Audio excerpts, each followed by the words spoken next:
ওয়ানফিকু মিম্মা রাযাকনাকুম মিন ক্বাবলি আন ইয়াতিয়া আহাদাকুমুল মাউত। এই নাফরমানি করতে করতে যখন মৌতের দ্বার প্রান্তে চলে যাবে, মৌত গ্রহণের সময় চলে আসবে, আজরাইল মালাকুল মৌত যখন তার কাছে চলে আসবে, মালাকুল মৌতকে দেখে যখন মুমূর্ষু ব্যক্তি বলতে থাকবে, ফাসাদ্দাকা ওয়া কুম মিনাস সালিহিন ওয়ালা ইউআখিরাল্লাহু নাফসান وأنفقوا مما رزقناكم من قبل أن يأتي أحدكم الموت فيقول رب لولا أخرتني। আজরাইলকে দেখে মৌত এখনই ঘনিয়ে এসেছে, মরে যাব, এইটা দেখে যখন সে বলবে ফায়াকুল রব্বি লাউলা আখরতানি, ও আল্লাহ এতদিন তো তোমার দেওয়া পাউকে তোমার দিনের লাইনে চালাই নাই, এতদিন তো তোমার দেওয়া হাত দুইটাকে তোমার দিনের লাইনে চালাই নাই, এতদিন তো চক্ষু দুইটাকে তোমার দিনের লাইনে চালাই নাই, এতদিন তো আমার ব্রেন শক্তিটা তোমার দিনের লাইনে চালাই নাই, এতদিন তো আমার শরীরটাকে তোমার দিনের লাইনে চালাই নাই।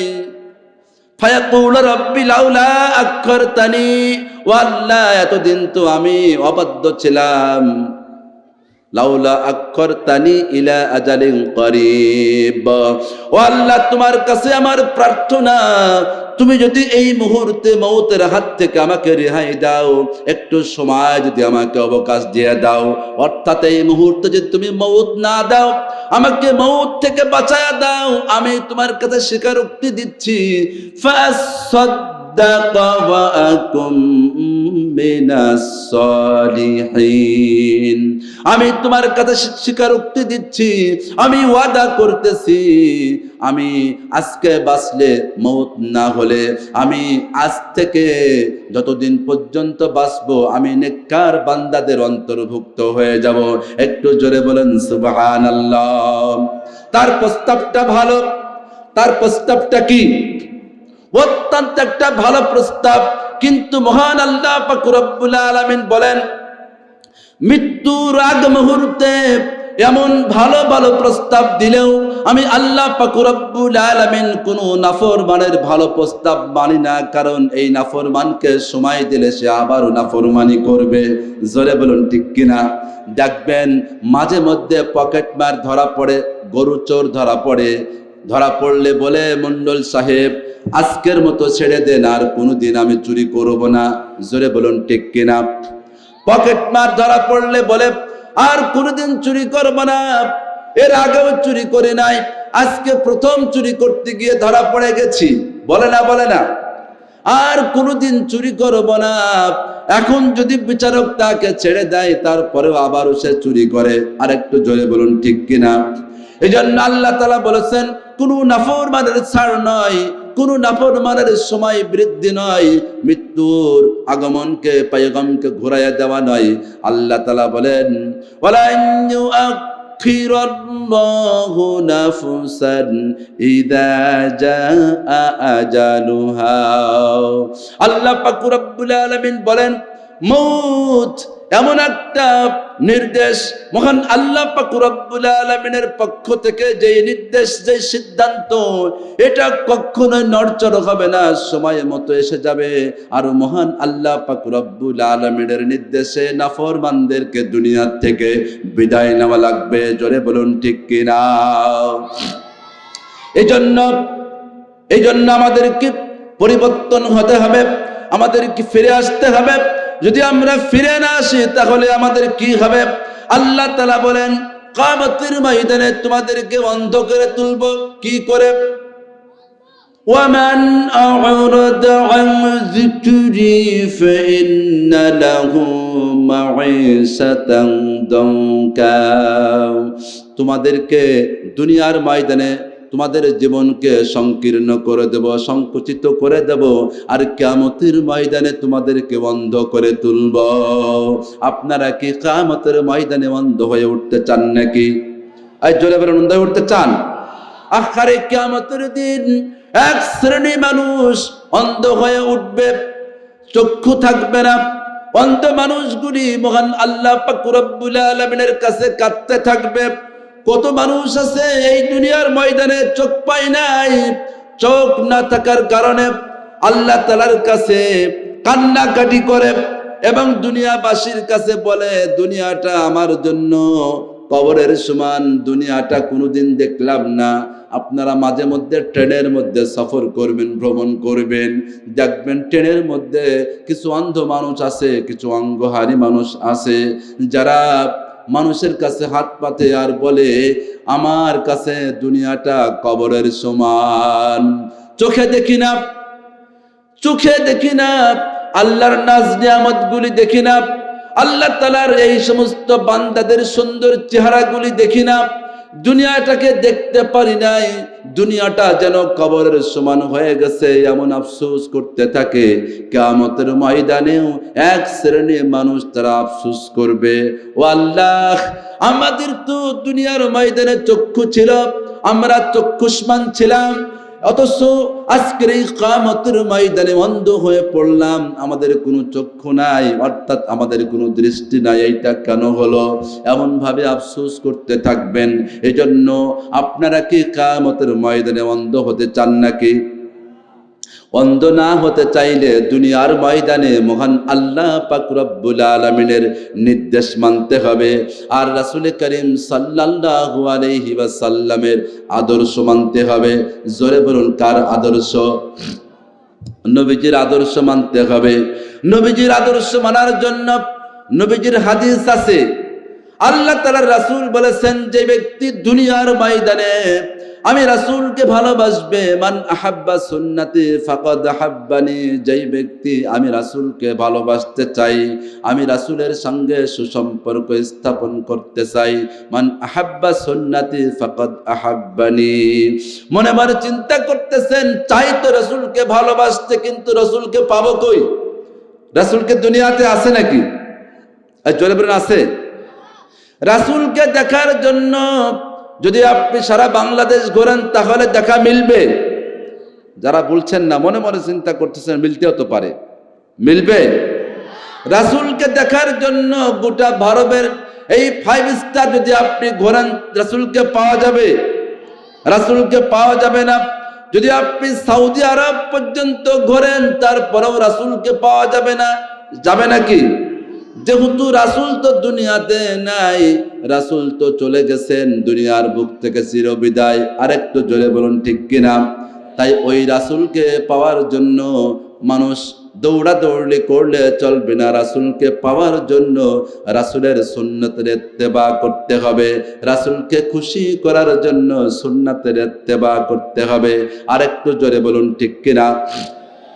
আমার বন্ধুগণ, রাসূলের মহব্বতে কোনো মানুষ যদি দেশ থেকে, স্বদেশ থেকে সৌদি আরব পর্যন্ত চলে যায়, মদিনা চলে যায়, রাসূলকে দেখা যাবে না বটে, কিন্তু রাসূল সাল্লাল্লাহু আলাইহি ওয়াসাল্লামের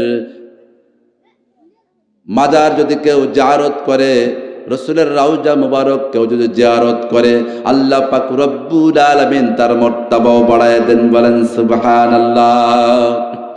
এজন্য কবি বলতেছেন, মনে বড় আশা ছিল যাব মদিনায়। বলেন, মনে বড় আশা ছিল যাব মদিনায়। সালাম আমি করব গিয়ে, সালাম আমি করব গিয়ে নবীজির রওজায়।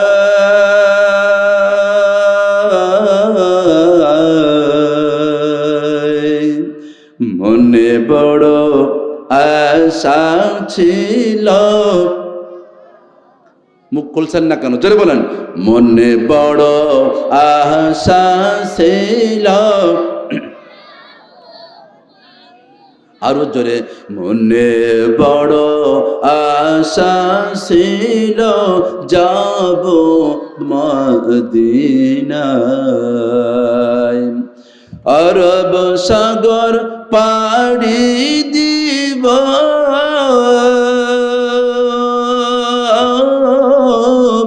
নাই কো আমার তোরি। পাখি নাই তো উড়ে যাবা ডানাতে ভর করি। বলুন আরব সাগর পাড়ি দিবা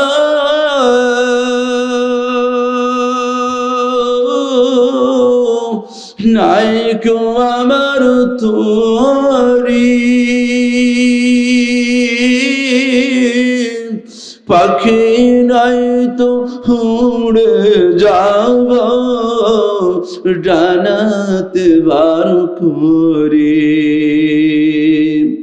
আশায় আছে সম্ভাবনা নাই। বলুন আশায় আছে সম্ভাবনা নাই করি কি উপায়।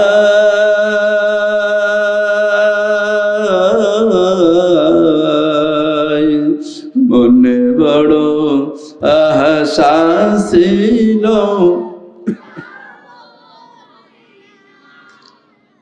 মনে বড় আশা ছিল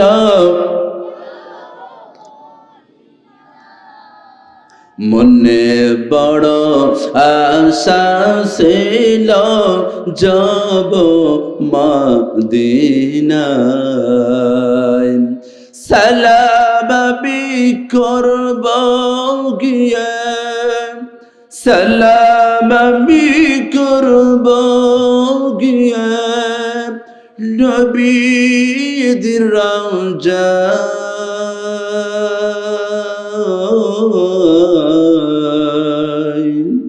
মনে বড় আশা ছিল যাব মদিনায়। কাফেলাতে কে যাও তুমি কে যাও তরিবে আমায় নাও নাও ভাই সঙ্গী নিয়ে আমি কি করি। কাফেলাতে কে যাও তুমি কে যাও তরিবে আমায় নাও নাও ভাই সঙ্গে নিয়ে কি যে করি আমি। সঙ্গে যদি না লাও তুমি সঙ্গে যদি না লাও মোরে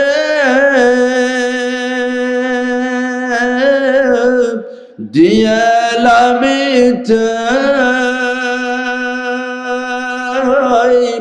মুদের সালাম পৌঁছে দিয়া মদিনা রওজায়।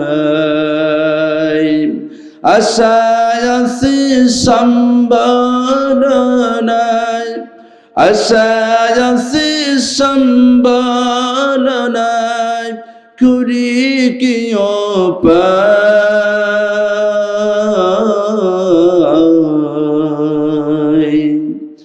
মনে বড় আশা ছিল আরো জোরে মনে বড় আশা ছিল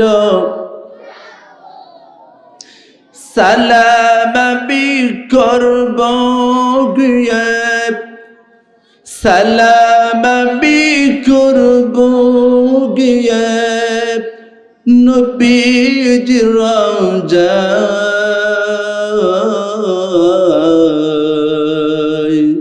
মনে বড় আশা ছিল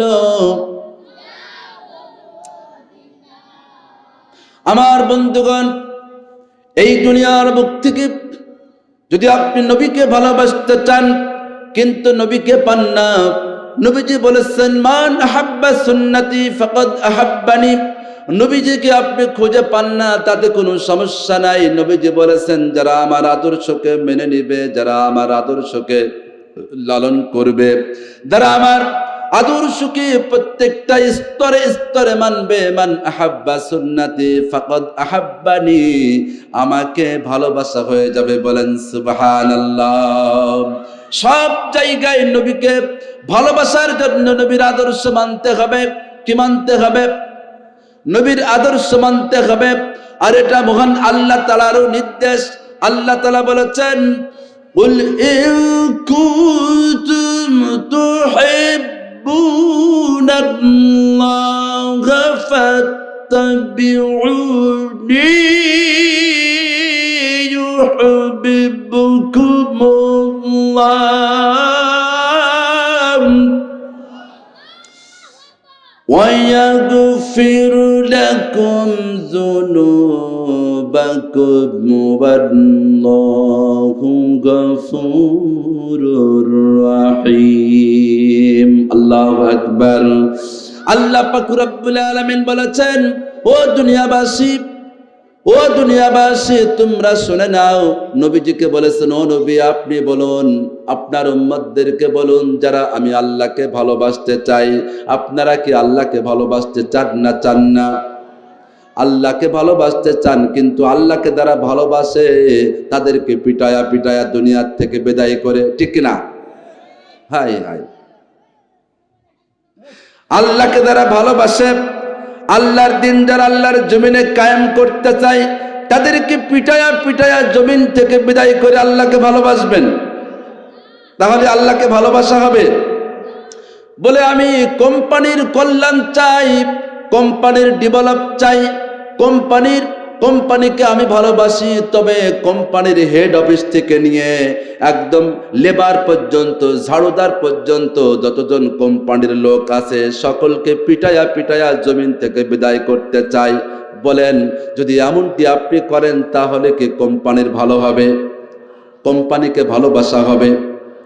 যদি তাই হয় তাহলে আপনি আল্লাহকে ভালোবাসতে চান, অথচ আল্লাহকে যারা মানে, আল্লাহকে তারা এই দুনিয়ার ময়দানে সিজদা করে, আপনি প্রশাসন পড়ায়া বাইতুল মুকাররম মসজিদের মধ্যে প্রশাসনের জুতা দিয়ে আপনি নামাজীদেরকে শট মেরেছেন, নামাজীদেরকে লাঠি পিটা করেছেন, লাঠি দিয়ে বাড়াইছেন। এরপরে কোরআনুল কারীমের মাহফিল আপনি বন্ধ করে দিয়েছেন। কোরআনুল কারীমের মাহফিলে 144 ধারা জারি করেছেন। কোরআনুল কারীমের মাহফিলে কোরআনের কথা বলার অপরাধে মাহফিলের মঞ্চ থেকে বক্তাদেরকে ধরে নিয়ে চরম পিটাইছেন। এটা কি আল্লাহর ভালোবাসা?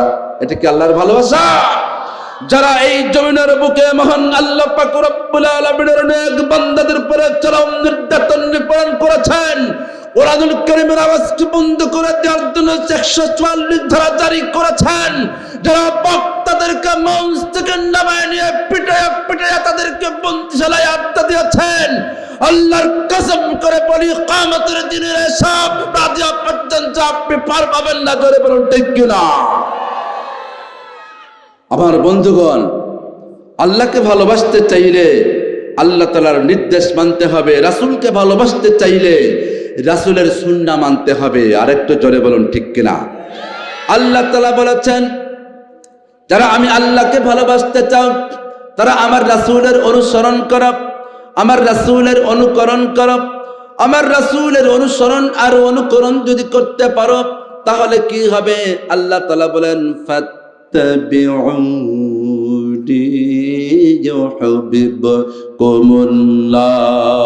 আল্লাহ তাআলা বলেন, তাহলে আমি আল্লাহর ভালোবাসা হয়ে যাবে, আমি আল্লাহ তাআলার সঙ্গে বন্ধুত্ব হয়ে যাবে, আমি আল্লাহ পাক রব্বুল আলামিনের সঙ্গে তোমার একটা নিগুড় সম্পর্ক হয়ে যাবে।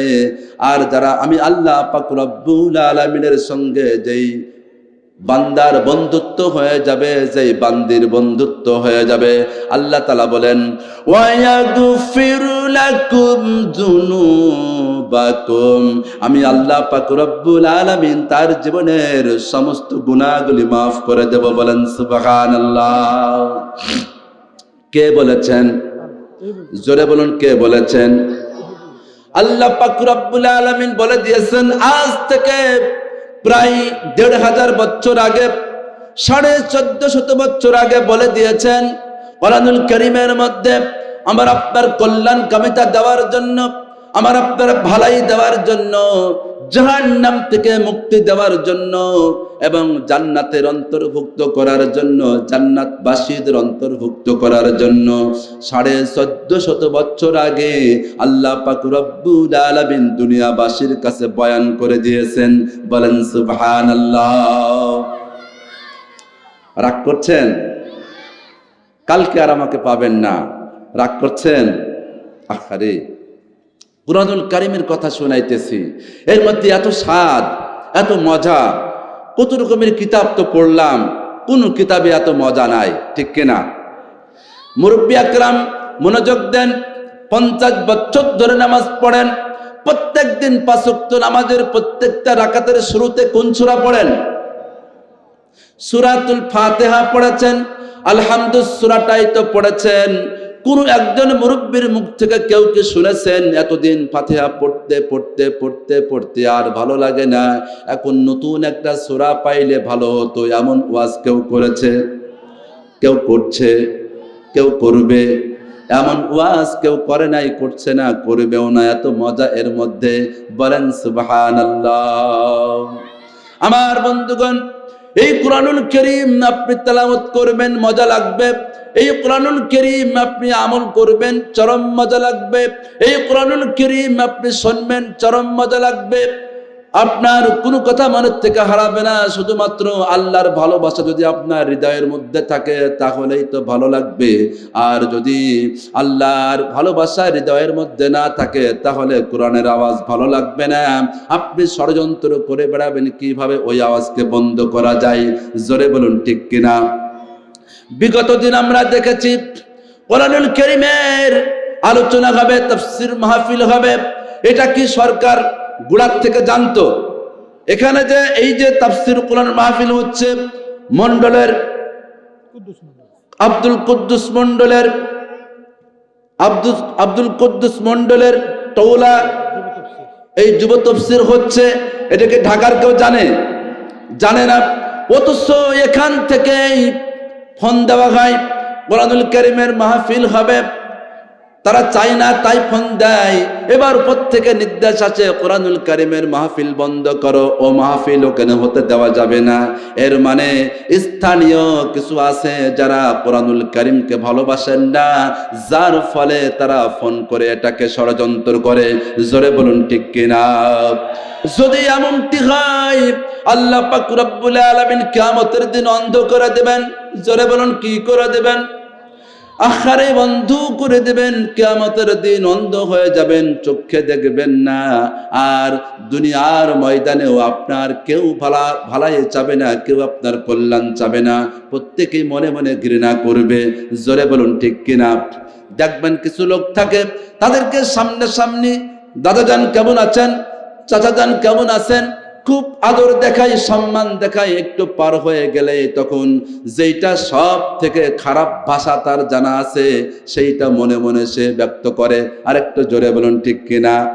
এই জন্য এই সমস্ত কাজ করে কোরআনের বিপক্ষে গিয়ে কেউ জনপ্রিয়তা অর্জন করতে পারে নাই।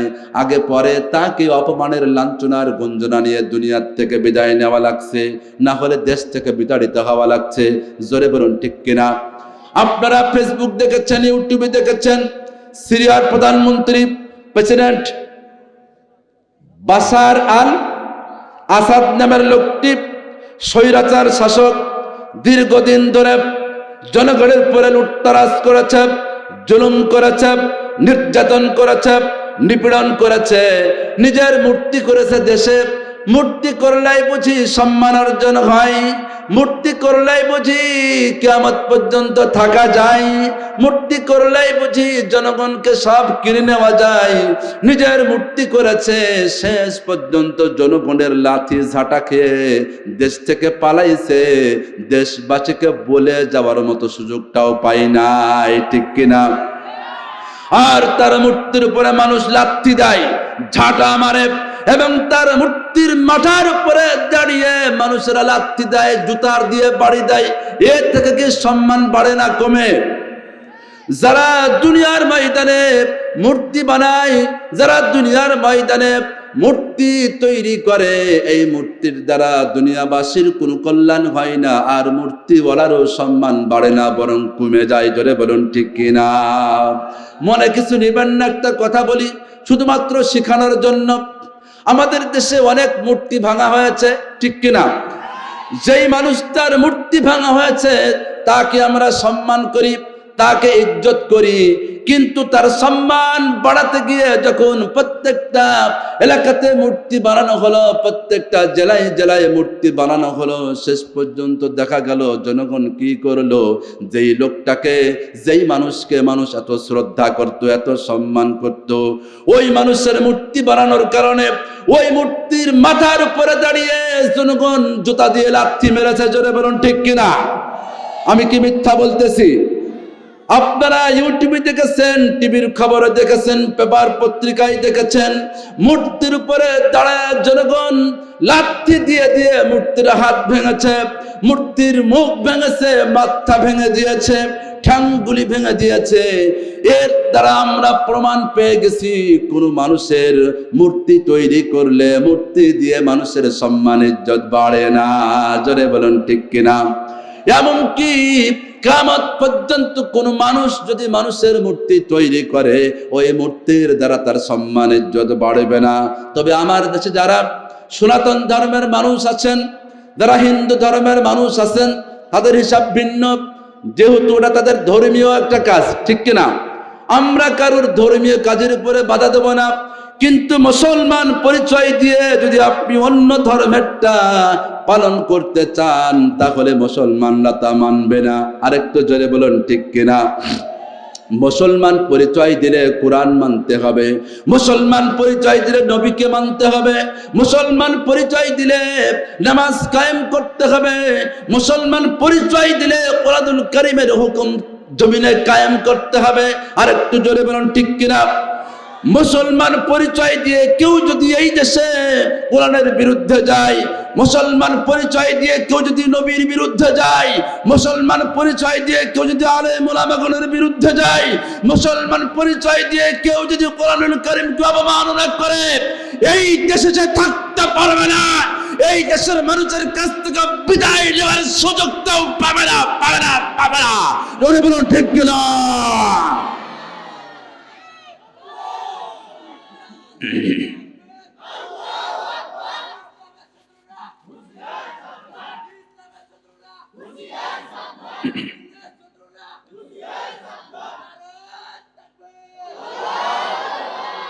এই দেশে অন্য কোন দলের মানুষের মূর্তি যদি তৈরি হয়, এই দেশের মুসলমানরা মানবে না। জোরে বলুন ঠিক কিনা? মুসলমানের পরিচয় দিয়ে মূর্তি বানানো, এটা মুসলমানদের জন্য শোভা পায় না। আমরা যা করেছিলাম তা অত্যন্ত ভুল করেছি। একজন সম্মানীয় লোককে চরম ভাবে তার সম্মানকে পায়ের তলায় দিয়ে নিষ্পেষিত করার জন্য এদেশের মানুষ তার মূর্তি বানিয়েছিল। জোরে বলুন ঠিক কিনা? আসলে বোঝা গেল যারা মূর্তি বানিয়েছে এই মৃত মানুষটার কল্যাণ চাই না। আমার বন্ধুগণ,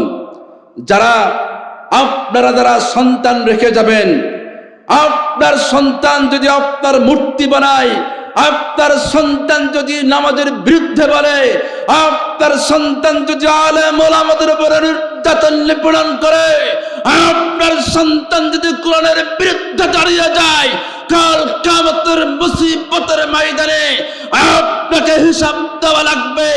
আপনি কি সন্তান দুনিয়ার মধ্যে রেখে গিয়েছেন যারা কোরআনের বিরুদ্ধে লড়াই করেছে? জোরে বলুন ঠিক কিনা?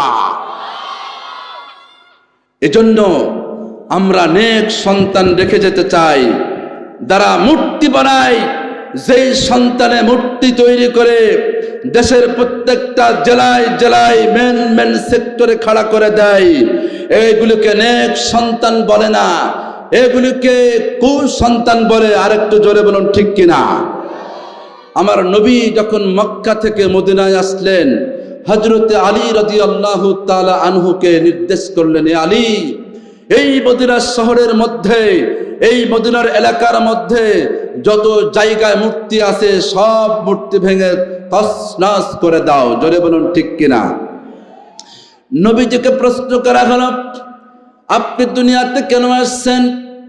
নবীজি বললেন, আমি আমাদের সনাতন ধর্মের ভাইদের বলবো, যথেষ্ট ইজ্জত সম্মান এই দেশে আপনাদের আছে। ভারতের দালালি করে,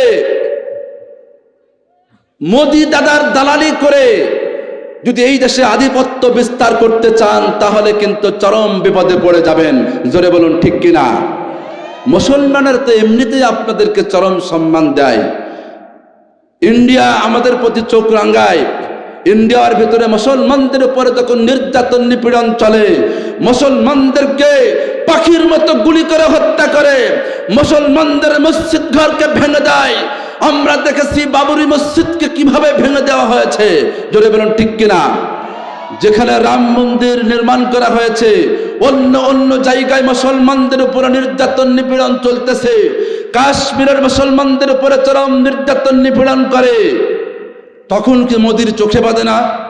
তখন কি মোদির দালালদের চোখে বাঁধে না? বাংলাদেশের কোন হিন্দুদের উপরে কোনো নির্যাতন নাই, নিপীড়ন নাই, তাদের মন্দিরে কোনো আঘাত নাই, অথচ তারা মোদি দাদার দালালি করে তারা বিভিন্ন রকমের মিডিয়ার কাছে আবল তাবল বলে বাংলাদেশের মুসলমানদের ভাবমূর্তি নষ্ট করতে চায়। জোরে বলুন ঠিক কিনা? এই বাংলার জমিনে দাঁড়িয়ে আর কোন ইস্কন সদস্য, আর কোন চিন্ময় দাস প্রভুর কোন অনুসারীরা যদি মুসলমানদের বিরুদ্ধে বলে, মুসলমানদের ধর্মের বিরুদ্ধে বলে, বাংলার তৌহিদের জনতার বসে থাকবে না। ইসলামকে বাংলার জমিন থেকে বিদায় করে ছাড়বে। জোরে বলুন ঠিক কিনা? আমরা আদর করতেও জানি, শাসন করতেও জানি। আমাদের ধর্মের উপরে কেউ যদি কালিমা দিতে চায় তার কোনো ছাড় নাই।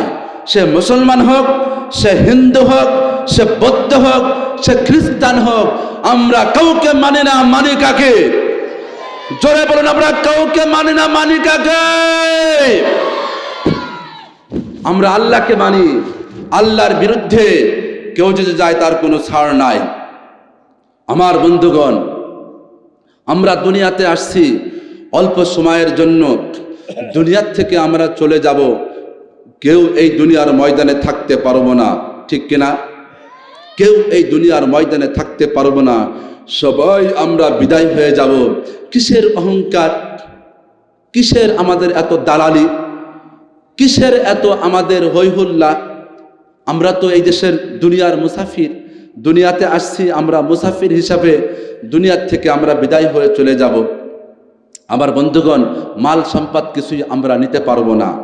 নিতে পারবো নাকি? নিতে পারবো না। যারা এই দেশের লক্ষ কোটি কোটি হাজার হাজার কোটি টাকা ব্যাংক থেকে লুটতারাজ করে, চুরি ডাকাতি করে সুইস ব্যাংক অ্যাকাউন্ট ভরপুর করেছেন, এই টাকা তারা কবরে নিয়ে যেতে পারবে? বাংলাদেশের ভাগ্য নিয়ে যারা খেলা করেছে, বাংলাদেশের মানুষকে বিপদগামী করার জন্য যারা টাকা পয়সা লুটতারাজ করে বিদেশে চলে গেছে, হয়তো বাংলাদেশিদের কিছুদিন কষ্ট করতে হবে। এই ঘাটতি আল্লাহ দিলে পূরণ হয়ে যাবে।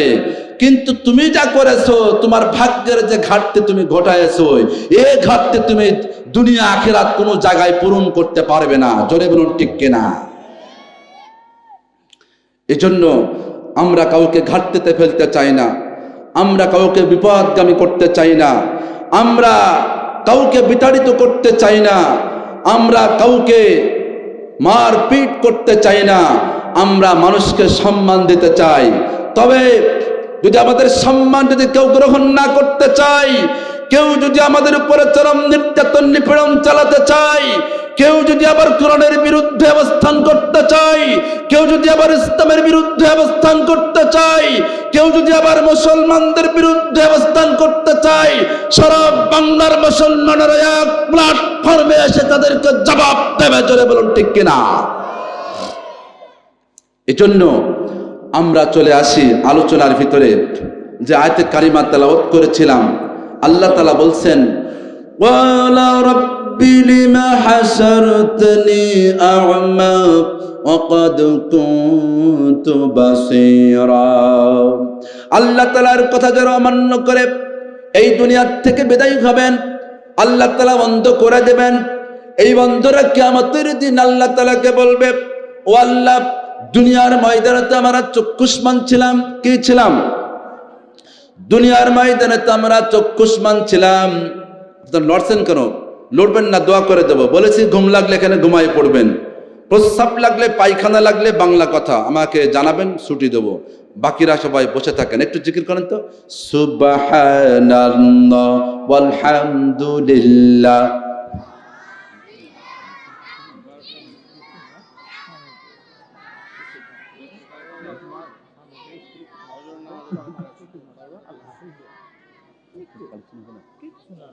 আরো জোরে সুবহানাল্লাহ।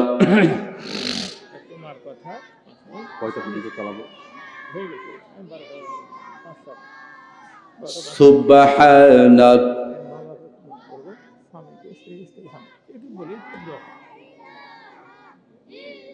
লা ইলাহা ইল্লাল্লাহু মুহাম্মাদুর রাসূলুল্লাহ সাল্লাল্লাহু আলাইহি ওয়াসাল্লাম। ও বন্ধু, আল্লাহ তাআলা বলেন, ক্বালা রাব্বি লিমা হাসারতানি আমা ওয়া ক্বাদ কুনতু বাসীরা। কিয়ামতের দিন এক শ্রেণী মানুষ তারা অন্ধ হয়ে উঠবে। আল্লাহ তাআলাকে বলবে, রব্বুল আলামিন, দুনিয়ার ময়দানে আমরা তো চক্ষুষ্মান ছিলাম, আমাদের দৃষ্টি ছিল, কিন্তু আজকে কেন আমাদের দৃষ্টি নাই? আমরা কেন অন্ধ হলাম? কেন বন্ধ করে তুললে? অন্ধরা আল্লাহ তাআলার কাছে বলবে। আল্লাহ তাআলা বলবেন, قال كذلك أتتك آياتنا فنسيتها وكذلك اليوم تنسى। আল্লাহু আকবার। একটু মোহাব্বতের সাথে বলুন তো আল্লাহু আকবার। আল্লাহ পাক রব্বুল আলামিন অন্ধ নাফরমানদের জবাব দিবেন। কার জবাব? অন্ধ নাফরমানদের, যারা দুনিয়ার ময়দানে আল্লাহ তাআলার হুকুম মানে নাই, এমন নাফরমানদের কথার আল্লাহ জবাব দেবেন। এখন কি ওয়াজ বন্ধ করে দেব না কি আরেকটু চলবে? আরেকটু চলবে, আরেকটু চলবে ইনশাআল্লাহ। আমার বন্ধুগণ, এই দুনিয়ার ময়দানে অনেক দায়িত্ব আছে, সেই দায়িত্বের কথাগুলি বলতেছিলাম। আসলে অনেক দায়িত্ব, সব দায়িত্বের কথা বলে একদিনে শেষ করা সম্ভব নয়। এজন্য যতটুকু সম্ভব দায়িত্বের কথাগুলি বলবো। সন্তান হিসাবে পিতামাতার প্রতি দায়িত্ব আছে না নাই? এরপরে পিতামাতা হিসাবে সন্তানের উপর দায়িত্ব আছে না নাই?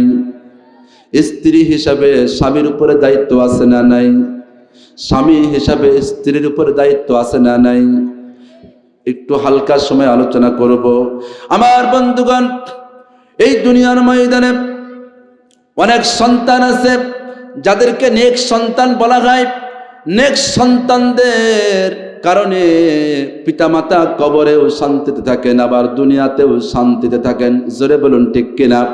অনেক কুসন্তান দেখা যায় দুনিয়ার ময়দানে থাকতেও পিতামাতা অশান্তিতে থাকে। সন্তান যদি মদখোর হয়, গাঁজাখোর হয়, সন্তান যদি বেনামাজি হয়, এখনকার সন্তানেরা একটু ক্লাস 5-6 পর্যন্ত পড়লেই গাদার আড্ডায় যাওয়া শুরু করে দেয়। জোরে বলুন ঠিক কিনা? আরেকটা টাচ মোবাইল না পাইলে ওর জানে পানি থাকে না। টাচ মোবাইল হাতে না পাইলে ওর জীবন ঠান্ডা হয় না। জোরে বলুন ঠিক কিনা? একটা টাচ মোবাইল হাতে নিয়ে দেশ বিদেশের যত অন্যায়, অত্যাচার, অপকর্ম, যা এখন ওয়াজ করে বলা সম্ভব না, এমন কিছু দৃশ্যগুলি না দেখলে ওর পেটের ভাত হজম হয় না। আরেকটু জোরে বলুন ঠিক কিনা? এইভাবে করে যুব সমাজকে আজকে চরম পরম বিপদের মুখে ঠেলে দেওয়া হচ্ছে। আর যেই সন্তান, যার সন্তান এমন বয়সে টাচ মোবাইল নিয়ে শুধু দৌড়ায়, ফ্রি ফায়ার খেলে, আর কি খেলে, আরো কত রকমের খেলা আছে, সবগুলো খেলতেছে। আর যত রকমের খেলা ওর মধ্যে আছে যা ওয়াজ করে বলা সম্ভব না, সে সমস্ত খেলাগুলো তারা দেখতেছে। জোরে বলুন ঠিক কিনা? খেলা দেখতে দেখতে একজন 80 বছরের বৃদ্ধ বুড়া জানা বোঝে একজন 15 বছরের ছেলে তার থেকেও বেশি বোঝা শুরু করে দিয়েছে।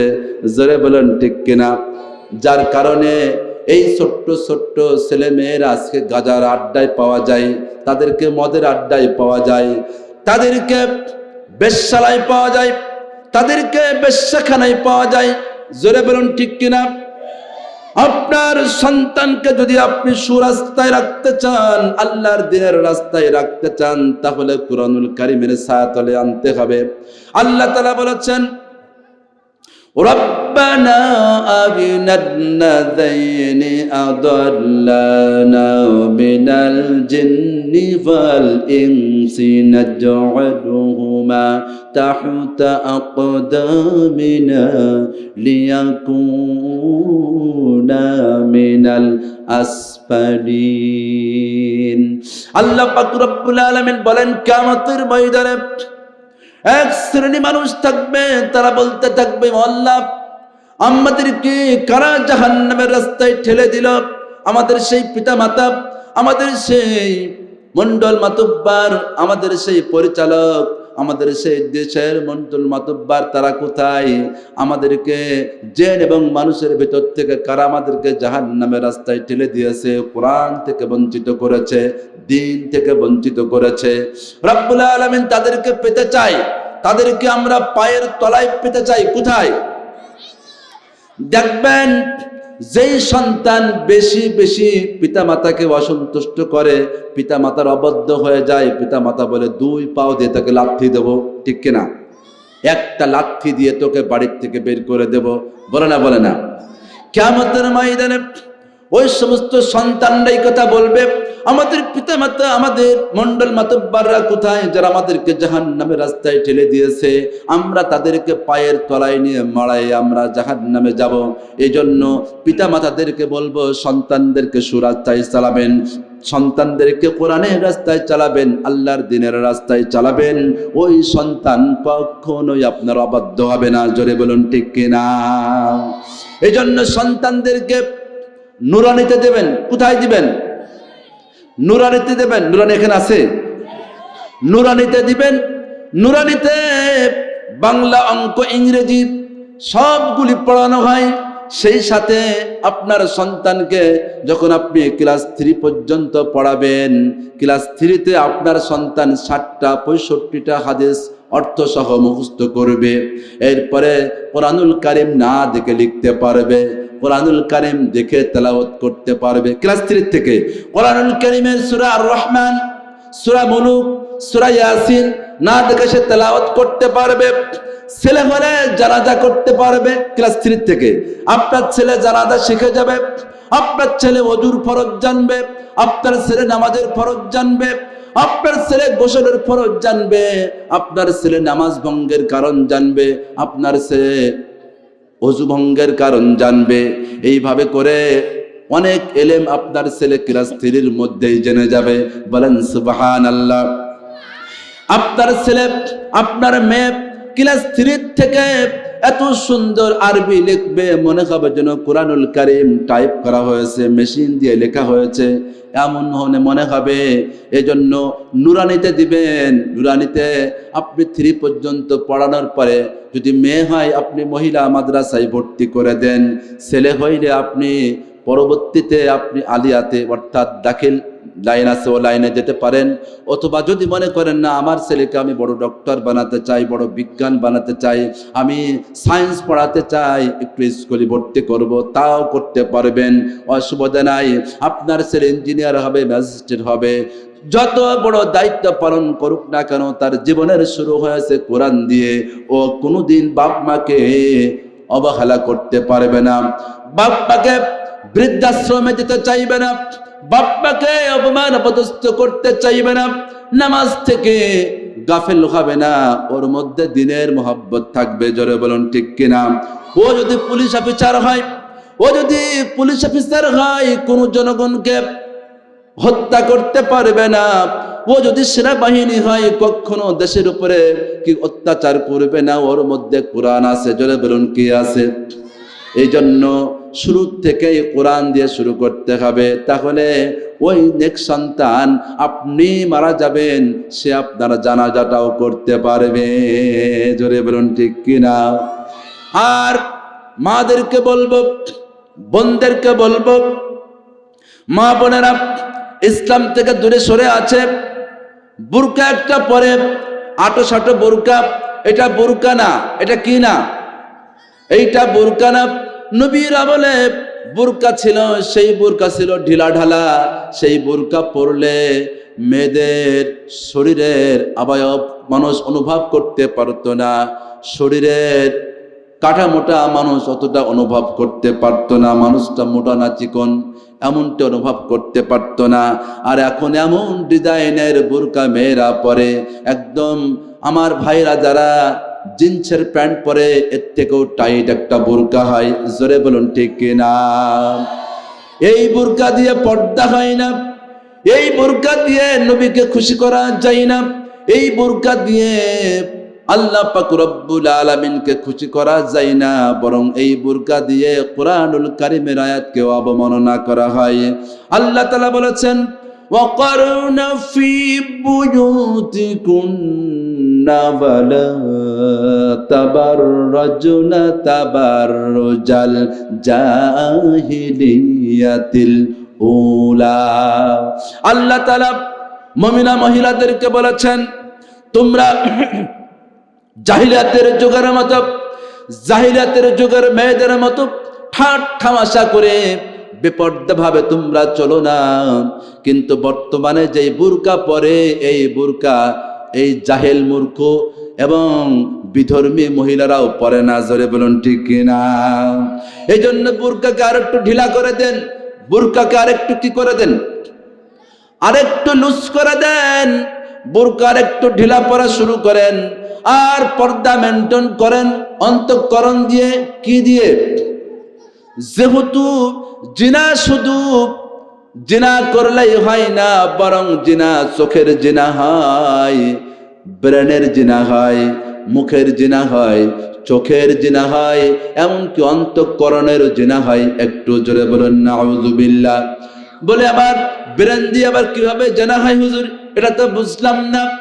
আপনি রাস্তা দিয়ে যাইতেছেন, আর একটা সুন্দর আটো সাটো বুরকা পরা সুন্দরী রমণী যখন যায় আপনার পাশ দিয়ে, আপনি একবার দুইবার তাকানোর পরে বিভিন্ন গবেষণা ভিতরে শুরু করে দিবেন। জোরে বলুন ঠিক কিনা? আরো ভেঙে বলা লাগবে না এই পর্যন্তই। আপনি বিভিন্ন গবেষণা করবেন, ব্রেনের 14টা বেজে যাবে, ব্রেনের জেনা হয়ে যাবে। চোখে দেখেছেন, আকর্ষণ এসে গেছে, চোখের জিনা হয়ে গেল, এরপরে অন্তঃকরণের মধ্যে জ্বালা পোড়া চলতেছে, অন্তঃকরণের জিনা হয়ে গেল। এইভাবে করে আপনার চোখের জিনা হয়, আপনার অন্তঃকরণের জিনা হয়, আপনার ব্রেনের জিনা হয়, মুখের জিনা হয়, আপনার দৃষ্টি শক্তির জিনা হয়। জিনার অনেকগুলি ধাপ আছে। আরেকটু জোরে বলুন ঠিক কিনা? এই জন্য মেয়েদেরকে বলবো, আপনারা পর্দা মেনটেন করুন আর স্বামীর খেদমত করুন। অনেক মেয়েরা আছে স্বামীর খেদমত বোঝে না, স্বামীর সম্মান ইজ্জত বোঝে না, স্বামীকে রাখালের মতো দেখে। কিসের মতো? রাখালের মতো দেখে। স্বামী সারাদিন অফিস করে এসেছেন, সারাদিন ব্যবসার থেকে এসেছেন, এরপরে ফসলের জমি থেকে এসেছেন, ক্লান্ত পরিশ্রান্ত হয়ে বাড়িতে ফিরে এসেছেন একটু বিশ্রাম করার জন্য, একটু ক্লান্ত বোধ দূর করার জন্য বাড়িতে এসেছেন। এখন বাড়িতে ঢোকার সঙ্গে সঙ্গে যখন মেয়ের মায়ের সাথে দেখা হলো, এরপরে মেয়ের মাকে যখন আপনি বললেন, তাড়াতাড়ি করে আমার ব্যাগটা ধরো, অফিসের ব্যাগটা ধরো, আমি একটু ক্লান্তি বোধ দূর করতে চাই, তাড়াতাড়ি করে একটু গোসলের পানিটা দিয়ে দাও, তাড়াতাড়ি করে খাবারটা টেবিলে হাজির করে দাও। এবার মেয়ের মা বলতেছে, কি কও তুমি?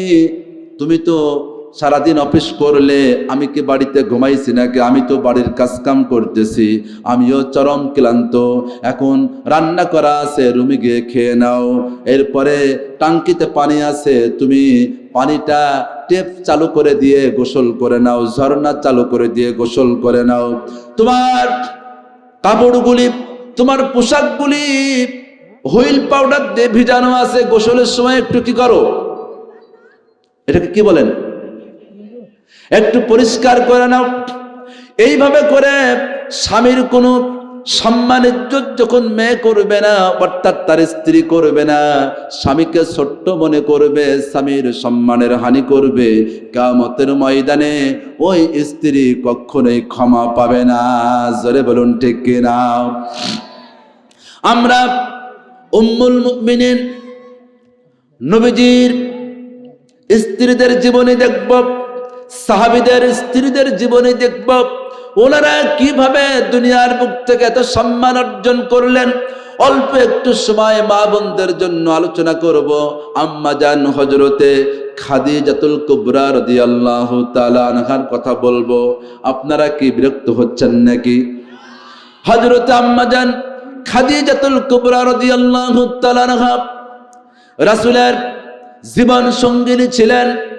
আম্মা জান অনেক টাকা পয়সার মালিক ছিলেন, অনেক ধনরাশি তার ছিল।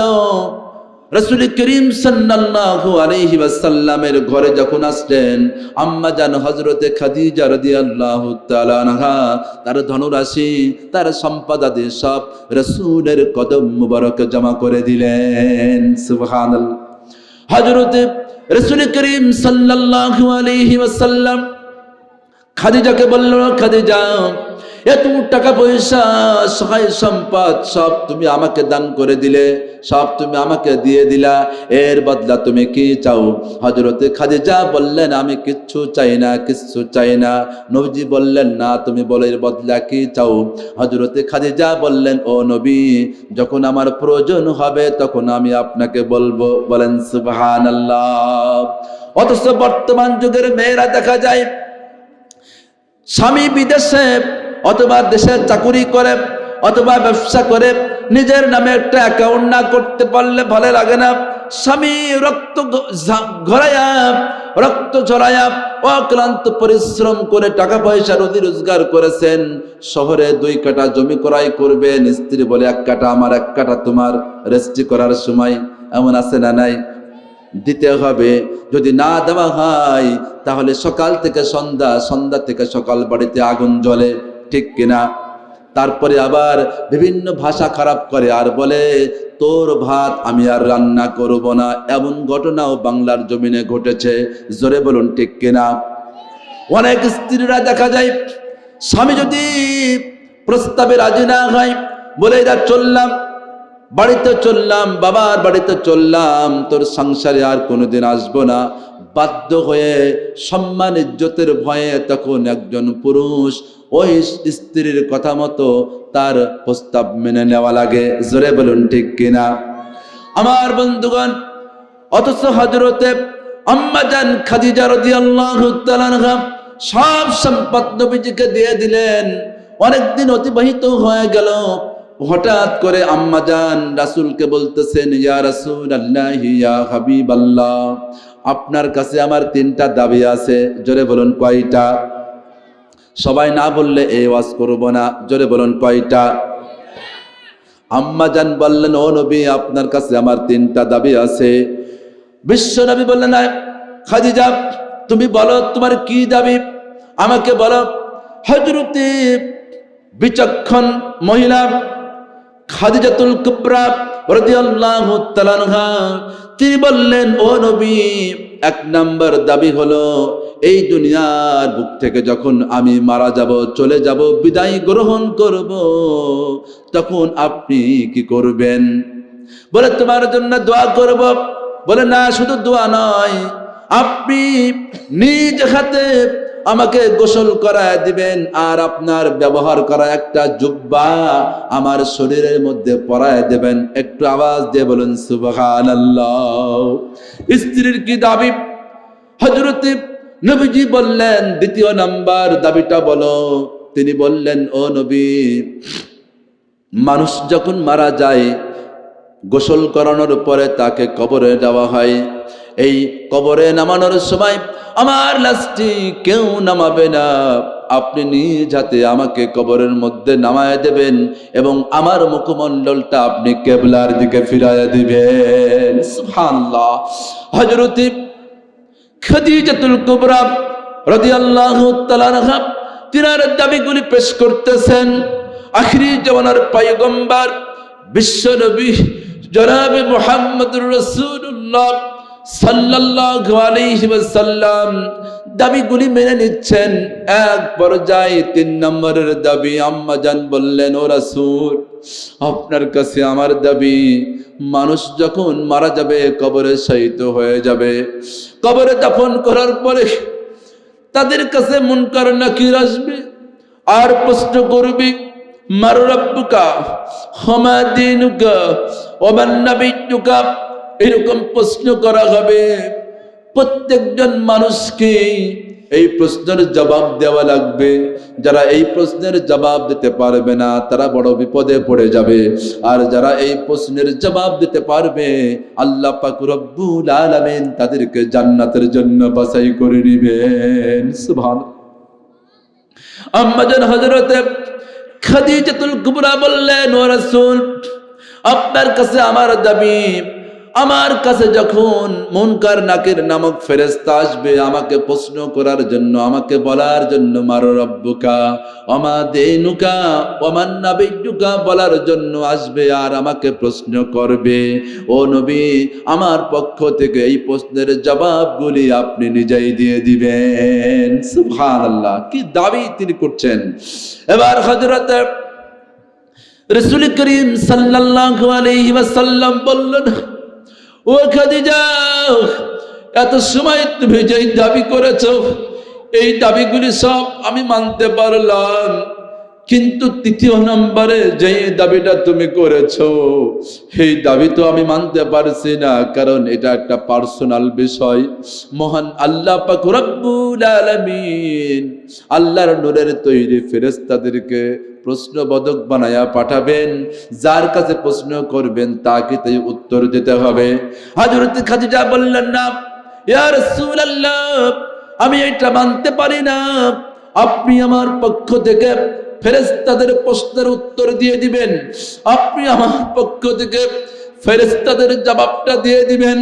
হযরত রাসূল করিম সাল্লাল্লাহু আলাইহি ওয়াসাল্লাম বললেন, ও খাদিজা, আমি তোমার পক্ষ থেকে ফেরেশতাদের প্রশ্নের উত্তরটা দিয়ে দেব। একটু জোরে বলেন সুবহানাল্লাহ।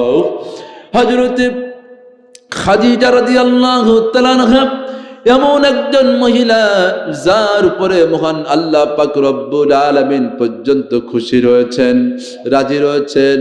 হযরতে খাদিজা রাদিয়াল্লাহু তাআলা আনহা একজন জান্নাতিনী মহিলা। জোরে বলুন ঠিক কিনা? হযরত খাদিজা নবীজির এত কাছের মানুষ এবং নবীজিকে সব সময় এত সাহস দিয়েছেন, এত পরামর্শ দিয়েছেন। নবীজির যখন কেউ ছিল না, নবীজিকে সামলানোর মতো কেউ ছিল না, নবীজির চাচা মারা গিয়েছেন, নবীজির আশেপাশে যারা নবীজিকে সাহস দিতেন ইসলামের পথে যাওয়ার জন্য, দাওয়াতি কাজ করার জন্য, এই মানুষগুলি সবাই যখন চলে গিয়েছেন, এক পর্যায়ে হযরতে খাদিজা রাদিয়াল্লাহু তাআলা আনহা নবীজিকে সাহস দিয়েছেন, বুঝ দিয়েছেন। একবার হযরতে রাসূল করিম সাল্লাল্লাহু আলাইহি ওয়াসাল্লাম মদিনার দূরে, মদিনার প্রাণকেন্দ্রে অবস্থিত জান্নাতুল বাকিতে গিয়ে দোয়া করতেছেন, গভীর রজনীতে দোয়া করেছেন। আর হযরতে আয়েশা রাদিয়াল্লাহু তাআলা আনহা মনে মনে চিন্তা করলেন, নবীজি কেন বিছানায় নাই? বেরিয়ে পড়লেন এবং নবীজিকে খুঁজতেছেন, খুঁজতে খুঁজতে গিয়ে জান্নাতুল বাকির কিনারায় পাইলেন।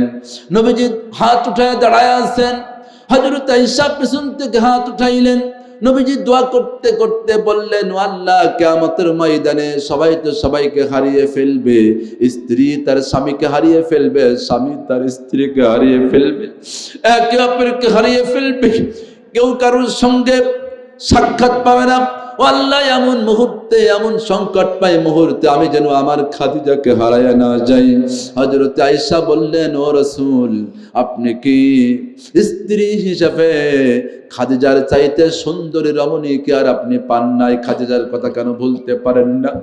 হযরত রাসূল করিম সাল্লাল্লাহু আলাইহি ওয়াসাল্লাম মুখটা মলিন করলেন আর বললেন, আয়েশা, খাদিজার ব্যাপারে এমন কথা আর কোনোদিন বলো না।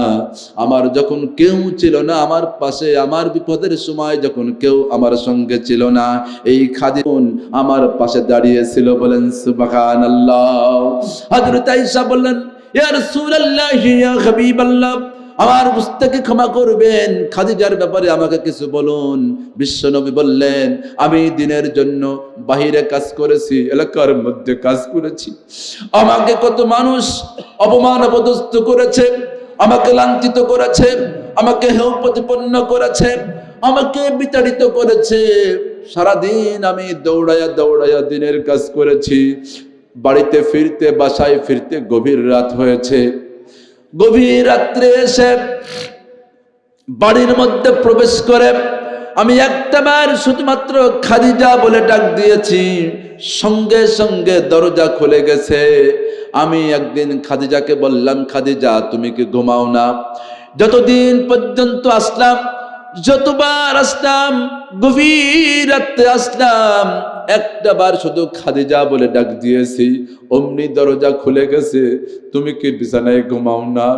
হযরত আম্মা জান খাদিজা রাদিয়াল্লাহু তাআলা আনহা বলেন, ইয়া রাসূলুল্লাহ ইয়া হাবিবাল্লাহ, আপনি সারাদিন দিনের কাজ করেন, কোরআনের কাজ করেন, আল্লাহর দিন প্রতিষ্ঠার কাজ করেন, দাওয়াতি কাজ করেন, আমি যদি বিছানায় ঘুমায়া যাই, আপনি ক্লান্ত পরিশ্রান্ত হয়ে বাড়িতে ফিরে এসে আমাকে খাদিজা খাদিজা করে ডাকবেন। আমি ঘুমায়া থাকবো, আমি সজাগ পাবো না, আমি টের পাবো না। আমি যখন জাগবো না, আপনি বারবার ডাকবেন, ক্লান্ত পরিশ্রান্ত হয়ে আমাকে ডাকবেন। ও নবী, আপনার সঙ্গে আমার বেয়াদবি হয়ে যাবে, এই জন্য আপনি যতক্ষণ পর্যন্ত বাসায় না আসেন, বাড়িতে না ফেরেন, ততক্ষণ পর্যন্ত আমি খাটে না ঘুমায়া, বিছানায় না ঘুমায়া, দরজায় পিঠ লাগায়া দাঁড়ায়া দাঁড়ায়া ঘুমাই। আমার বন্ধুরা, হযরতে খাদিজাতুল কুবরা রাদিয়াল্লাহু তাআলা আনহার কথা যখন নবীজির মুখ থেকে আয়েশা শুনলেন, বললেন, ইয়া রাসূলুল্লাহ ইয়া হাবিবাল্লাহ, আপনি দোয়া করেন আর কোনোদিন আমি খাদিজার বিরুদ্ধে এমন আর কথা বলবো না। হযরত খাদিজা মৃত্যুবরণ করেছেন, তিনাকে কবরের মধ্যে রাখা হলো। কবরের মধ্যে নবীজি নিজ হাতে রাখার পরে তার মুখমণ্ডলটা যখন পশ্চিম কিবলার দিকে ফিরাইয়া দিলেন, এরপর নবীজি যখন ছেড়ে দিয়েছেন, সঙ্গে সঙ্গে হযরতে খাদিজার মুখখানা আকাশ বরাবর হয়ে গেল। কোন দিকে? আকাশ বরাবর হয়ে গেল। বিশ্বনবী খাদিজার মাথাখানা ধরে আস্তে করে মুখখানা কিবলার দিকে ফিরাইয়া দিলেন, ছেড়ে দিয়েছেন, আবার আকাশ বরাবর হয়ে গেল। তৃতীয় নাম্বারে যখন নবীজি চিন্তা করলেন, কি ব্যাপার, এমনটি তো কোনো মানুষের জীবনে দেখি নাই। জীবনে কত মানুষকে দাফন করলাম, কত মানুষকে কবরে রাখলাম, তার মুখখানা কিবলার দিকে ফিরাইয়া দিলাম, কোন মানুষের তো দেখি নাই তার মুখখানা ঘুরে আকাশের দিকে যায়। খাদিজার ব্যাপারে কেন এমন হলো? তৃতীয়বার তিনি যখন আবার ফিরাইয়া দিয়েছেন, কিবলার দিকে ছেড়ে দিয়েছেন, সঙ্গে সঙ্গে খাদিজার মুখখানা আকাশ বরাবর হয়ে গেল।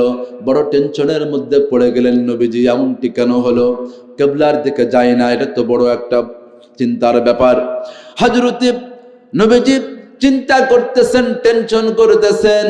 মহান আল্লাহ পাক রব্বুল আলামিন হযরতে জিবরিল আলাইহিস সালাতু ওয়াস সালামকে পাঠিয়ে দিলেন, যাও আমার বন্ধুর পেরেশানি দূর করার জন্য পরামর্শ দাও, আমার বন্ধুকে বলে দাও খাদিজার মুখখানা কিবলার দিকে থাকবে না।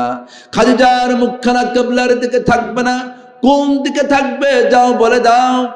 এরপরে হযরত জিবরিল আলাইহিস সালাতু ওয়াস সালাম আসলেন, এসে বললেন, ইয়া রাসূলুল্লাহ ইয়া হাবিবাল্লাহ, এই খাদিজা সারা জীবন রাসূলকে ভালোবেসেছেন, এই খাদিজা সারা জীবন স্বামীকে সম্মান ইজ্জত করেছেন, এই খাদিজা সারা জীবন স্বামীর সম্পদ তিনি নষ্ট করেন নাই, স্বামীর সম্পদ তিনি হেফাজত করেছেন, ইসলামের পক্ষে কাজ করেছেন, কোরআনের পক্ষে কাজ করেছেন, ইসলাম প্রতিষ্ঠার কাজে তিনি জীবনটা দিয়েছেন। এই জন্য আল্লাহ পাক রব্বুল আলামিন এত খুশি হয়েছেন, আল্লাহ তাআলা সিদ্ধান্ত নিয়েছেন খাদিজার মুখখানা কিবলার দিকে থাকবে না, খাদিজার মুখখানা মহান আল্লাহ পাক রব্বুল আলামিন সিদ্ধান্ত নিয়েছেন আল্লাহ পাক রব্বুল আলামিনের সিংহাসন বরাবর থাকবে। বলেন সুবহানাল্লাহ। আমার বন্ধুগণ, বিশ্বনবী চিন্তা মুক্ত হলেন, কবরে মাটি দেওয়া হয়ে গেল, অপেক্ষা করতেছেন মুনকার নাকির ফেরেশতারা আসবে, অপেক্ষা করতেছেন। আর আত্মীয় স্বজনকে বললেন তোমরা সবাই বাড়িতে ফিরে যাও, আমি একটু পরেই বাড়িতে আসছি। এরপরে নবীজি দাঁড়ায় আছেন, অপেক্ষা করতেছেন। সন্ধ্যা হয়ে গেল, অন্ধকার হয়ে গেল, রাত্রি গভীরের দিকে যায়, নবীজি কবর ছাড়েন না।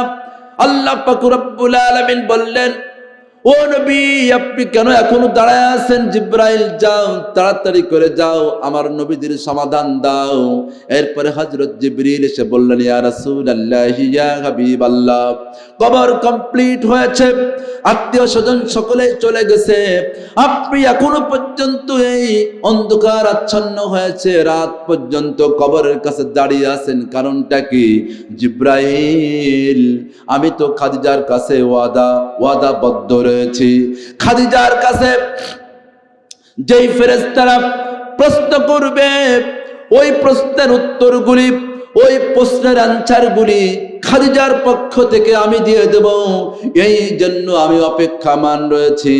এবার হযরতে জিবরাইল আলাইহিস সালাতু ওয়াস সালাম বললেন, ইয়া রাসূলুল্লাহ, ইয়া হাবিবাল্লাহ, মহান আল্লাহ পাক রব্বুল আলামিন খাদিজাকে এত ভালোবাসেন, মহান আল্লাহ পাক রব্বুল আলামিন নিজেই খাদিজার উপরে যেই ফেরেশতারা প্রশ্ন করেছেন, ওই প্রশ্নের আনসারগুলি, ওই প্রশ্নের জবাবগুলি আল্লাহ পাক রব্বুল আলামিন নিজেই দিয়েছেন। বলেন সুবহানাল্লাহ। এজন্য মা বোনদেরকে বলবো, স্বামীর সাথে বেয়াদবি করবেন না, স্বামীর সাথে অসদাচরণ করবেন না, স্বামীকে সম্মান ইজ্জত করবেন, স্বামীকে নামাজের পরামর্শ দিবেন, স্বামীকে দ্বীনের রাস্তায় আসার পরামর্শ দিবেন, আলেম ওলামাদের সাথে উঠা বসা করার জন্য পরামর্শ দিবেন, আলেমদের সহবতে থাকার জন্য পরামর্শ দিবেন। এইভাবে স্বামীকে পরামর্শ দিবেন। সংসারে রুজি রোজগার ভালো হয় না, স্বামীকে নিয়ে নামাজ পড়বেন আর দোয়া করবেন, আল্লাহ তাআলা রুজি রোজগারে বরকত দিয়ে দিবেন। অনেক টাকা পয়সা আছে, খরচা করার জায়গা নাই, মাথা খারাপ করে ভ্যানিটি ব্যাগ ঝোলায়া মার্কেটে দৌড়ালে চলবে না। আল্লাহ তাআলার ভয় ভীতি ভিতরে রাখতে হবে, এবং ছেলে মেয়ে নিয়ে, স্বামী নিয়ে আল্লাহ তাআলার দ্বীনের রাস্তায় থাকতে হবে, আর পর্দার মধ্যে থাকতে হবে। আল্লাহ পাক রব্বুল আলামিন কিয়ামতের ময়দানে আল্লাহ তাআলার জান্নাতি বান্দীদের সাথে আপনাকে দাঁড় করায় দিবেন। সুবহানাল্লাহ। এই ছোট্ট মা বোনদের কাছে আমার উদাত্ত আহ্বান, আপনারা কখনোই বেয়াদবি করবেন না। আর আমার সম্মানিত ভাইয়েরা, আপনাদেরকে বলবো, স্ত্রীদের উপরে চরম নির্যাতন নিপীড়ন করবেন না। ওনাদের একটা সম্মান ইজ্জত আছে, জোরে বলুন ঠিক কিনা? ওনাদের উপরে অবৈধভাবে যদি নির্যাতন নিপীড়ন চালান, তাহলে কিয়ামতের দিন আপনাকে হিসাবদিহি করা লাগবে। সম্মানিত উপস্থিতি, আমাকে আপনাকে কাপড়ের মধ্যে একদিন যাওয়া লাগবেই। আর একটু জোরে বলুন ঠিক কিনা? মরতে আমাদের হবেই। আমরা কেউ দুনিয়াতে থাকতে আসি নাই, আমরা সবাই মারা যাব। কাপড় আমাদের অনেকের বাজারে এসে গেছে, আমরা বুঝতে পারছি না। কাপড় বাজারে এসে গেছে, আহারে, অথচ আমরা দুনিয়া নিয়ে পাগল হয়ে আছি। এই সাদা কাপড় খুব শীঘ্রই আমাকে আপনাকে পরতে হবে। সাদা কাপড় পরাইয়া মুর্দার খাটলাই শোয়াইয়া, খবরেতে করবে রে দাফন। বলুন, শায়ের উদ্যোগে নবমতম ঐতিহ্যবাহী ঐতিহাসিক তাফসীরুল কোরআন মাহফিলের আজকের এই সমাপনী রজনীতে রব্বুল আলামিন গভীর রাত পর্যন্ত তোমার বান্দা বান্দিগণ সময় দিয়েছেন। আলেম ওলামাগণ সময় দিয়েছেন, মুরব্বী আকরাম সময় দিয়েছেন, যুবক বন্ধুগণ সময় দিয়েছেন। আমি গুনাহগার, ও আল্লাহ কিছু পরামর্শ দেওয়ার জন্য সময় দিয়েছি। রব্বুল আলামিন আমাদের শোনার মধ্যে, আমাদের বলার মধ্যে ও আল্লাহ ভুল ত্রুটি হলে ক্ষমা করে দিয়ে সবটুকু লক্ষ কোটি গুণ বৃদ্ধি করে সোনার মদিনায় নবী পাকের রওজা মুবারকে পৌঁছে দাও। तमाम দুনিয়ার মাটির নিচে ঈমান নিয়ে যারা শহীদ আছেন তাদের কবরে হাদিয়া পৌঁছে দাও। আমরা যারা হাত উঠাইলাম, আমাদের প্রত্যেকের পিতামাতা, আত্মীয় স্বজন, আমাদের পরিবার পরিজন, আমাদের নিকটতম মানুষ যারা দুনিয়া ছেড়ে আজ কবরে শায়িত, মেহেরবানি করে তাদের প্রত্যেকের तमाम জীবনের গুনাহগুলি মাফ করে দাও। আয় আল্লাহ তাআলা, খাস করে আমরা যারা হাত উঠাইলাম, জীবনের শুরু থেকে এই পর্যন্ত আমাদের দ্বারা ইসলামের যত ক্ষতি হয়েছে, কোরআনের সঙ্গে যত দুশ্মনী আচরণ হয়েছে, আল্লাহ তোমার দ্বীনের সাথে যত দুশ্মনী করেছি, নাফরমানি করেছি, আল্লাহ জীবনের প্রত্যেকটা মুহূর্তের সব গুনাহ তুমি মাফ করে দাও। রব্বুল আলামিন বাংলাদেশে প্রত্যেকটা অঞ্চলে, প্রত্যেকটা গ্রামে, প্রত্যেকটা পাড়া মহল্লায় মহল্লায় কোরআনুল কারীমের তাফসীর হতে পারে তৌফিক দিয়ে দাও। রব্বুল আলামিন আজকে যাদের মাধ্যমে, যাদের ত্যাগ তিতিক্ষার বিনিময়ে, পরিশ্রমের বিনিময়ে কোরআনুল কারীমের মাহফিল আল্লাহ এই মাটিতে অনুষ্ঠিত হলো, রব্বুল আলামিন এই মাহফিলে যারা সহযোগিতা দিয়েছেন, পরামর্শ দিয়েছেন, শ্রম দিয়েছেন, যুক্তি দিয়েছেন, বুদ্ধি দিয়েছেন, সময় দিয়েছেন, আল্লাহ মেহেরবানি করে প্রত্যেককেই তুমি কোরআনুল কারীমের অনুসারী হিসেবে কবুল আর মঞ্জুর করে নাও। কোরআনুল কারীমের ধারক বাহক, পাঠক, গবেষক, প্রচারক হিসাবে কবুল আর মঞ্জুর করে নাও।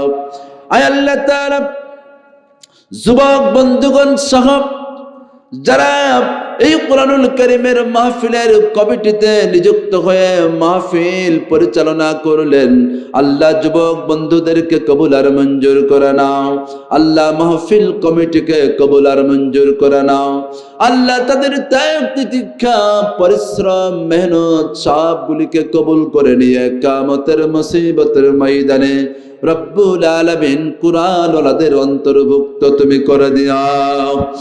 আল্লাহ তাআলা এই গ্রামের প্রত্যেকজন মানুষকে দিনদার, ইমানদার, পরেশগার হওয়ার তৌফিক দিয়া দাও। আল্লাহ এই অঞ্চলের প্রত্যেকজন আলেম ওলামাগণকে কবুল আর মঞ্জুর করে নাও। আল্লাহ শ্রোতা বন্ধুদেরকে কবুল আর মঞ্জুর করে নাও। মা বোনেরা অনেক কষ্ট করে গভীর রাত পর্যন্ত সময় দিয়েছেন, আল্লাহ তাদেরকেও কবুল আর মঞ্জুর করে নাও।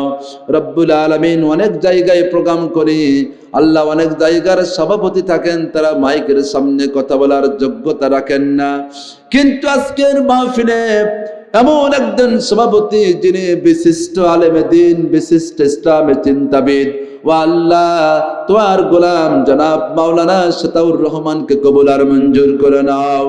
রব্বুল আলামিন আজকে যিনি বিশেষ আলোচক ছিলেন, আমার অত্যন্ত শ্রদ্ধাভাজন ব্যক্তিত্ব, অত্র অঞ্চলের মানুষের হৃদয়ের স্পন্দন, কোরআনুল কারীমের খাদেম, ও আল্লাহ যার ছাত্র হওয়ার যোগ্যতা আমার নাই, রব্বুল আলামিন দয়া করে মেহেরবানি করে আল্লাহ তোমার প্রিয় বান্দা হযরত মাওলানা মুহাম্মদ আব্দুল হামিদ সালাফি সাহেবকে কবুল আর মঞ্জুর করে নাও। রব্বুল আলামিন অত্র মহল্লা এবং অত্র অঞ্চলের প্রত্যেকটা মহল্লার মসজিদের ইমাম, মুয়াজ্জিন, খতিবকে কবুল আর মঞ্জুর করে নাও। প্রত্যেকজন মুরব্বীকে কবুল করে নাও। ও আল্লাহ প্রত্যেকজন মুসলমান বান্দা বান্দিকে কোরআনুল কারীমের রাজ কায়েম করার জন্য মেহনত করার তৌফিক দিয়ে দাও। প্রত্যেক বছর যেন এই কমিটির উদ্যোগে কোরআনুল কারীমের মাহফিল হয়, তৌফিক দিয়ে দাও।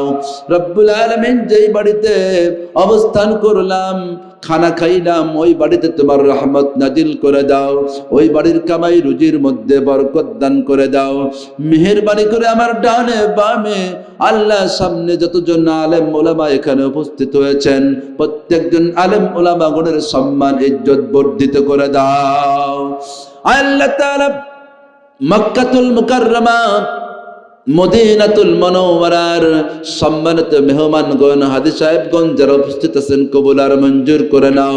বাংলার মাটি এবং মানুষ নিয়ে প্রত্যেক দিন দেশে বিদেশে ষড়যন্ত্র হয়, আল্লাহ মেহেরবানি করে সব ষড়যন্ত্র উৎখাত করে দিয়ে বাংলার মুসলমানদেরকে ঐক্যবদ্ধ হয়ে বাংলার জমিনে আল্লাহ তোমার নবীর আদর্শ কায়েম করতে পারে, কুরআনুল কারীমের রাজ আমরা কায়েম করতে পারি, এমন তৌফিক মুসলমানদেরকে দান করে দাও রব্বুল আলামিন। এই দেশে আমরা অনেক রকমের শাসন দেখলাম, অনেক রকমের পরিচালনা দেখলাম, এখন আমরা কোরআন দিয়ে পরিচালনা করতে চাই, কোরআন দিয়ে পরিচালনা হোক এইটা আমরা দেখতে চাই। মেহেরবানি করে বাংলার জমিনের জন্য আল্লাহ তুমি কোরআনের আইন কবুল করে নাও। আল্লাহ বাংলার মুসলমানদেরকে ঐক্যবদ্ধ হওয়ার তৌফিক দিয়া দাও। এমন কিছু দোয়া করতে বাকি আছে যেইগুলি আমাদের জন্য প্রয়োজন, আল্লাহ মেহেরবানি করে সেইগুলি কবুল আর মঞ্জুর করে নাও। আমার অত্যন্ত শ্রদ্ধাভাজন ব্যক্তিত্ব মরহুম মহিউদ্দিন সাহেব ও আল্লাহ গত রাত্রে ইন্তেকাল করেছেন। ও আল্লাহ ইসলামের জন্য দ্বীনের জন্য চরম ত্যাগ তিতিক্ষাতার রয়েছে, আল্লাহ মেহেরবানি করে তোমার গোলাম মহিউদ্দিনকে কবুল আর মঞ্জুর করে নাও, তার কবরকে জান্নাতুল ফিরদাউস বানায়া দাও। সুবহান রাব্বিকা রাব্বিল ইজ্জাতি আম্মা ইয়াসিফুন ওয়া সালামুন আলাল মুরসালিন والحمد لله رب العالمين واجعل آخر كلامنا عند الموت لا إله إلا الله محمد رسول الله. السلام عليكم ورحمة الله